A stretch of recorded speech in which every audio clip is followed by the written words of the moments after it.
Hello everyone, আসসালামু আলাইকুম। কেমন আছেন সবাই?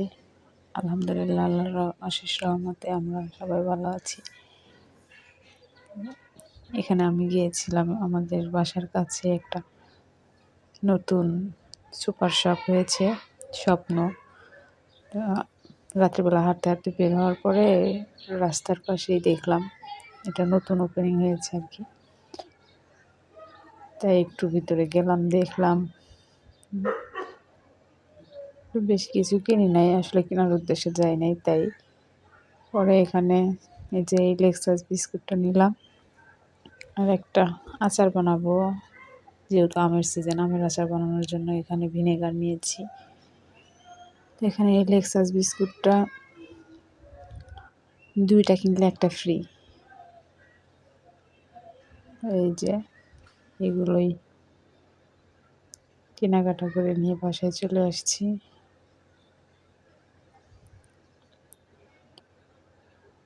ভিনেগার আর লেক্সাস বিস্কিট, সাথে মালটাও কিনেছিলাম। এটা ছিল শুক্রবার দুপুরবেলা। আমরা একটু বাইরে বেরোতে চেয়েছিলাম, তো আপনাদের ভাইয়া বলতেছিল দুপুরবেলায় বের হই, ওখানে যাওয়ার পরে নামাজ পড়বো। তো এখানে আপনাদের ভাইয়া নামাজের জন্য গিয়েছে, আর আমি বাইরে বসে আছি। শুধু আমি একা না, আমার আশেপাশে আরও অনেক মহিলারাই বসেছিল। আর এদিকে এই যে অনেক বড় মসজিদ, এটা গাজীপুর চৌরাস্তা, অনেক মানুষ নামাজ পড়তেছিল। নামাজ শেষ করে আমরা একটা রেস্টুরেন্টে যাই, এখানে গিয়ে কাচ্চি খাই। তারপরে খাওয়া দাওয়া শেষ করে টুকটাক কেনাকাটা করি। মার্কেটে আসলে তেমন কোনো ভিডিও করা হয় নাই, ভিডিও করতে ভালো লাগে না মানুষের মধ্যে। পরে বাসায় আসি, আর এখানে কলা দেখাচ্ছিলাম, অনেক বড় সাইজের কলা। বাসায় আসার পরে আসলে গরমের কারণে শরীরটা অনেক ক্লান্ত লাগতেছিল।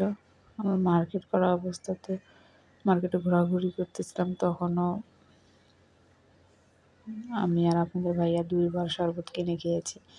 পরে মনে হলো যে তাহলে তো এগুলো বাসায় নিয়ে নিজেই বানানো যায়। তো এখানে যে বাসায় এসে আমি লেবুর রস এরকম করে বরফ করে রেখে দিয়েছিলাম, এগুলো দিয়ে শরবত বানিয়ে খেলাম। তারপরে আসার সময় এই যে ছোটো মাছ নিয়ে আসা হয়েছিল, মাছগুলোর নাম আমি জানি না। এই যে ছোট ছোট মাছ, কয়েক রকমের মাছই ছিল এখানে।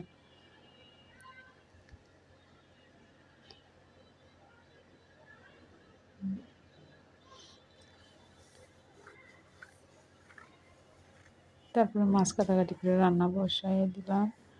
এই পাশে আবার এই যে কী কী কিনেছি আপনাদের কাছে একটু শেয়ার করি। এখানে শুধু ছেলে মেয়ের জন্য টুকটাক কাপড়, যেহেতু কুরবানির ঈদে সেইভাবে কাপড় চোপড়ের মার্কেট করা হয় না, তারপরেও বাচ্চাদেরকে তো একটু দিতেই হয়। যে আমার মেয়ের জন্য এই জামা, বোনের ছেলের জন্য পাঞ্জাবি, বোনের মেয়ের জন্য একটা জামা, আর এই যে টপস, এটা আমার মেয়ের জন্য। তারপরে এ পাশে একটা একজোড়া হিল, যেটা আপনাদের ভাইয়ার অনেক পছন্দের ছিল। রোজার ঈদে আমাকে কিনে দিতে চেয়েছিল, আমি নেই নাই। কালকে বলতেছে যে নিতে, পরে নিয়ে নিয়েছি। কেমন হয়েছে জানাবেন। আর এই যে সেই শরবতের কাহিনী, যেগুলো দেখে আপনার ভাইয়া বলতেছে নিজেরাই বাসায় বানিয়ে খাবো, কিনে নেই, এখানে নিয়েছিলাম।